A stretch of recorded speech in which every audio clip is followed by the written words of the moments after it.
What if the key to learning better is learning how you learn? Metacognition, thinking about your thinking, is a secret weapon of lifelong learners. It's the difference between going through the motions and growing with intention. In this episode, we're diving into how self awareness transforms the way we take in information, solve problems, and adapt over time. Because when you understand your own mind, the learning never really stops.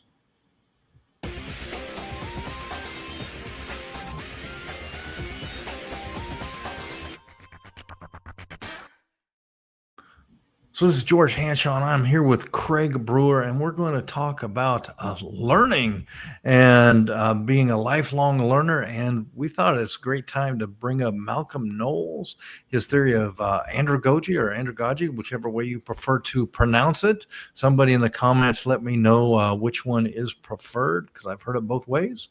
And we're going to talk about his adult learning theory and see, does it still pertain today, and will it make you a lifelong learner?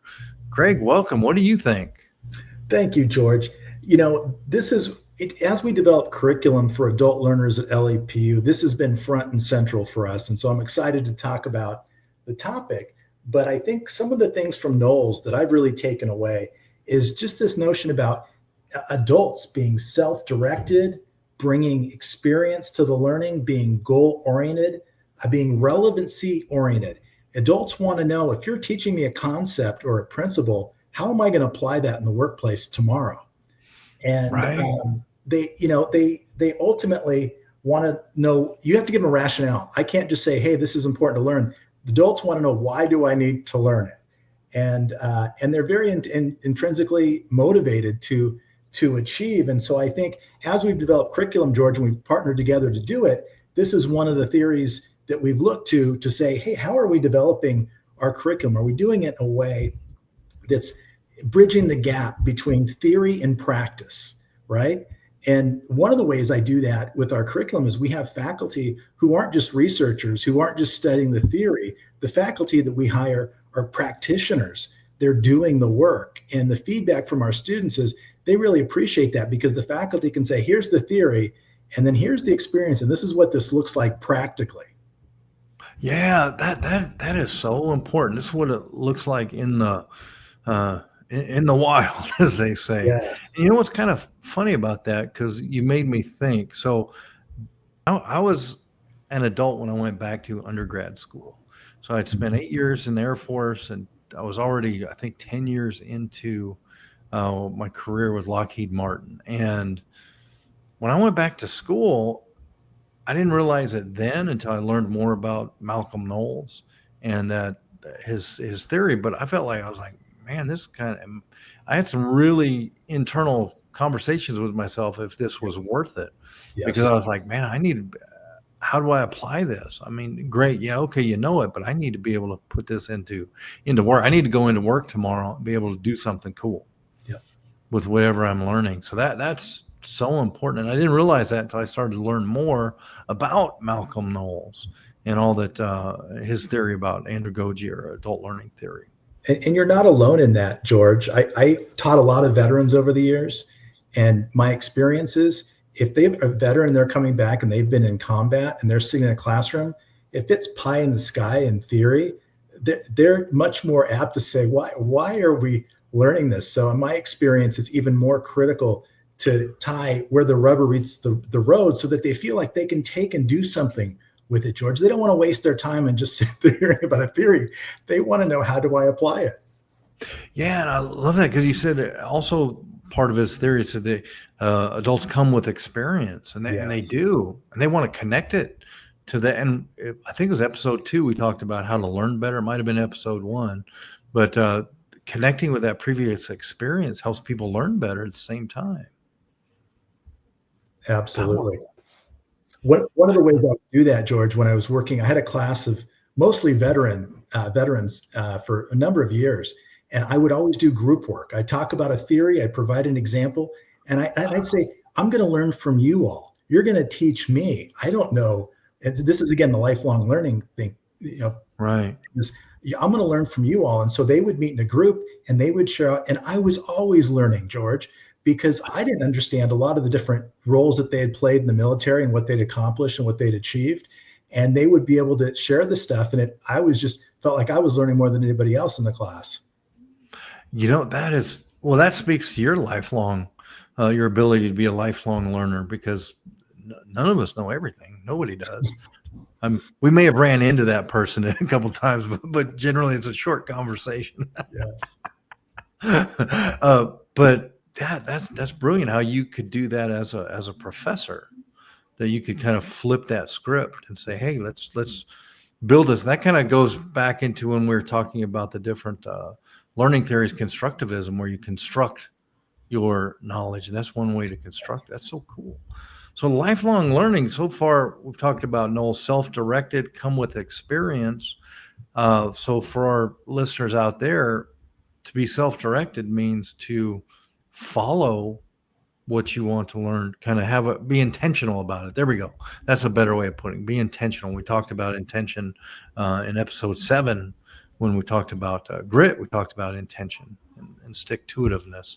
So be self-directed, be intentional. You come with experience. And what's the deal with the goals in adult learning theory? The goals. So oftentimes they're linked to essentially empowering students to achieve, George. And so again, it's a different mindset than if you're working with younger folks, right? Because for younger folks, they don't have that experience to apply. With adults, they do, and they want to apply it, and that's really how they learn through it. So you can say, here's our goal. How are we going to get there? And if you follow that team approach, each team or each individual, there's going to be, if there's 4 teams, there's going to be 4 different ways to get to that goal. If there's 40 individuals, there's going to be 40 individual ways to get to that goal. And none of them, one of my favorite sayings that I've been hearing lately is, you're not wrong. It's getting there. There is no perfect. This is the golden way. And that's a mindset too, George, of having continuous process improvement, and this mindset that we're continually learning. Part of it's about humility, personal humility, and saying, hey, yeah, I may have gotten a few degrees along the way, but that doesn't mean I know more than you. My experiences are different than you. And so I think a lot of that is humbling ourselves, even as faculty members, to say, I don't have all the answers, and there's a lot of things that I can learn from students. So part of it's just this attitude of humility that I'm continually learning. There's things that you know that I may not know, and I don't need to be right is another thing, George. It doesn't matter who's right. The whole idea of learning is that we're engaging with one another and we're learning from one another. Oh, I love that idea, especially the piece on humility that you talked about, because if you're not humble, you're not able to take things in. You're not able to hear or see in a way that is valuable to be able to bring in. Kind of like, if somebody's cup is full, there's no way to add more into it. So we have to go in humble and knowing that we don't know everything. So the minute you think your cup is full, get a bigger cup, because it's not. Right? Yes. Okay. And it's got to be relevant too, according to Knowles, in order to keep an adult interested in learning. So there's this notion of metacognition too, George. I want to just highlight a few points of metacognition. One of them is metacognition's thinking about how we think. I think you had shared that with us. It ties to constructivism, right? So learners are actively building knowledge by reflecting on prior understanding. It's also essential in self-directed learning. So metacognition helps learners set goals and evaluate their processes. And then last, we just talked about grit. It relates to grit in the growth mindset. Metacognition learners persist through challenges and see mistakes as learning opportunities. We talked about grit, but we didn't talk about growth mindset, George. And growth mindset's one of the things that you have taken it upon yourself to continuously help us as an organization to think in that way. And I'll just highlight a few of the points. With the growth mindset, I might say to George, hey, I took on this project and I failed, George. I missed the mark. I'm sorry. And George would respond back to me and he'd say, no, don't apologize, Craig. You, by doing that, you're learning. And that's going to help us as an organization. And he would encourage me to continue to be making mistakes, because he would say, as you continue to make those mistakes, that's how you learn and grow. And if we don't put ourselves out there and we don't push our limits to make mistakes, we're not going to learn and grow. And so George is continually encouraging a community where making mistakes is not a bad thing. We don't point fingers and say, oh, that didn't go well because, so-and-so didn't get it right. That's not the growth mindset. The growth mindset is that, if people aren't getting it right, that's a good thing. That means they're experimenting and they're challenging themselves and they're learning and they're growing. Right, so right. Tell us more about that, George. And I think you actually teach growth mindset to our navigators leadership people within the org too, right?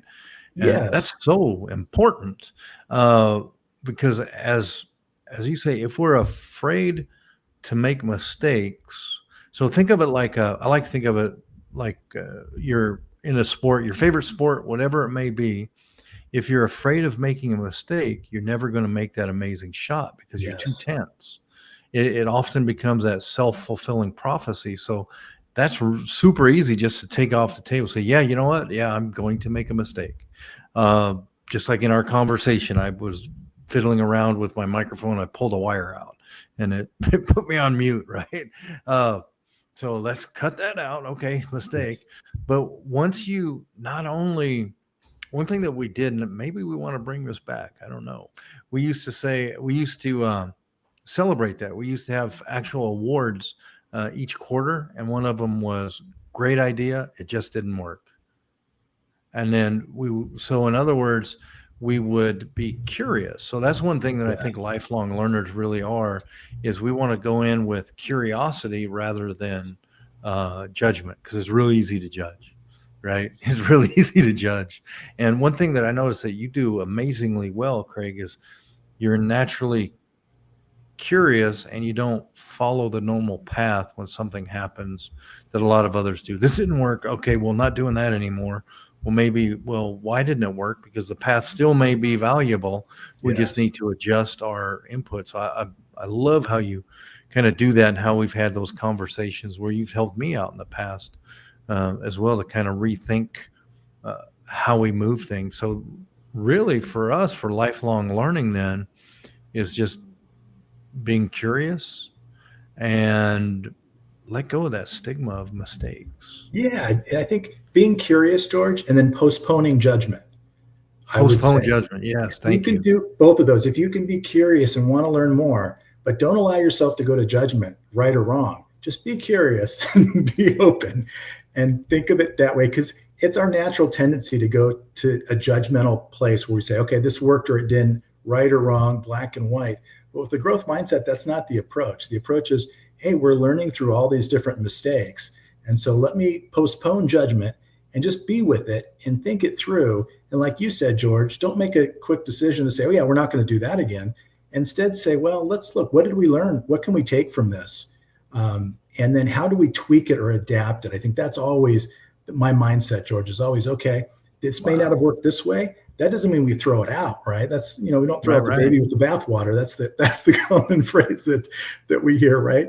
We're just going to tweak the strategy to some extent. And I think that's where the growth mindset leads. It leads us to continually being curious, postponing judgment, making small tweaks, assessing, and again, this continuous process improvement approach where I'm never going to do anything that's going to be 100%, George. I mean, if we make improvements, that's great, but it's never a finished product in the work we do. And so it always can be improved upon. And that's the mindset, that we can always improve upon it. There's always different ways to do it. And my mindset, what I think might be the best way, may not be the best way. That I'm going to look to others that also have experience and value their opinions and their expertise over my own, right? To say, okay, well, I thought that made sense, but I'm hearing what you're saying. And so let me take a step back and let me be curious about a different approach rather than just, shutting it off. It's oftentimes really easy to say, oh yeah, they don't think the way that I think, so I'm not even going to acknowledge that, right? You see that a lot in our culture, but that's not the growth mindset. The growth mindset is, let me be open to what they're sharing and kind of think that through. And I don't have all the answers. And so therefore I'm learning just like they are. That's amazing. So really, so one thing we could give to our students right now is just be curious. No matter what happens, be curious. And then really this concept, Craig, you're on the Faith, Life, and Learning team. This concept of lifelong learning, metacognition, everything that we're talking about in this episode has roots within our faith. Can you Absolutely. expand on that? I would love to, George. One of the committees I enjoy the most at LAPU is Faith, Life, and Learning. The reason I enjoy it is it's the core of what we do as an institution. We're a Christian institution. It's a committee where we've got members from the community in a lot of different roles, and we come together and we brainstorm, George. We say, how do we ensure that we're incorporating faith in the right way for our Right, students? right. We ponder, we try things, we experiment. We do videos. I used to do long videos, George. And then I got feedback that, well, students don't watch the long videos. And so now we do minute long videos, right? So we're continually adapting to try to meet the needs of our students with that committee. And we also do research. So for example, one of the projects we're doing now is where students, when they come into the program, they take an initial course and they do a survey at the end. And then we survey them again at the end of their program, George, to see, okay, what was their faith? Did their faith, what was the impact objectively about their learning around faith? Because our accreditors came to us during our first accreditation visit probably 8 years ago and said, okay, well, how do you assess faith? How do you tell if people are really growing in their faith? They wanted us to develop some objective measures to be able to say, well, this is how we can tell. We do an assessment, in their first year, and we assess them again in the last year, and we see what was the difference. How did their faith grow or change? But as a faculty member, that's also an amazing thing, George. For a lot of our students come in and they say, well, I didn't really choose LAPU because it was Christian. I chose it because it was online and it was convenient. But something's happening to me because I'm in courses with other students and they're sharing scripture and they're sharing their faith.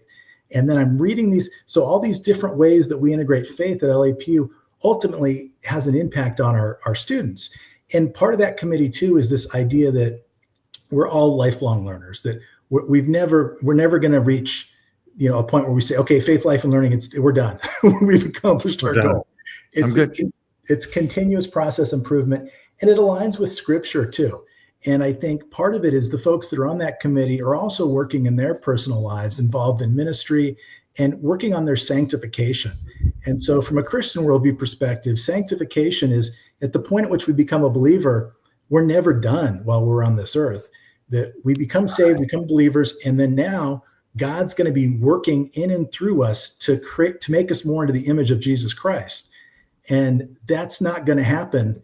We're going to progress as we get sanctified and we grow in our faith, but we're never done. And it's never over, and we never reach a point where, like Maslow would say, self-actualization, right? That you get to the top of this paradigm, and now I'm self-actualized, and I've met it, and I'm there. Based on our Christian faith, there is no self-actualization.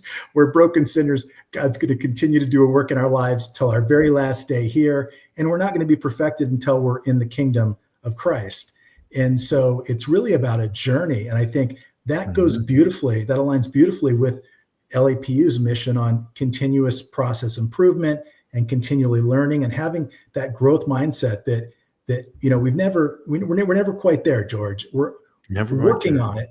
And it's about humility too. If I was self-actualized and I said, yes, I've reached self-actualization, where's the humility in that, right? Then you're thinking, okay, well, I've got all the answers. I've got all the knowledge. But this other approach it keeps us humble in our role to say, hey, we're not there. We're always learning and being open. 100. So we're really created to be lifelong learners. Yes. We're created to continue to be very intentional and choose to be curious. That's the way God wired us that way, George. Absolutely. Wow. Yes. 100%. That is absolutely amazing. So if anybody takes anything away from this, I'm going to steal from episode 7. You are more than. You were created to be a lifelong learner. You were created to be continuously curious. And this episode has been brought to you by the psychology department at Los Angeles Pacific University. And this is what learning feels like.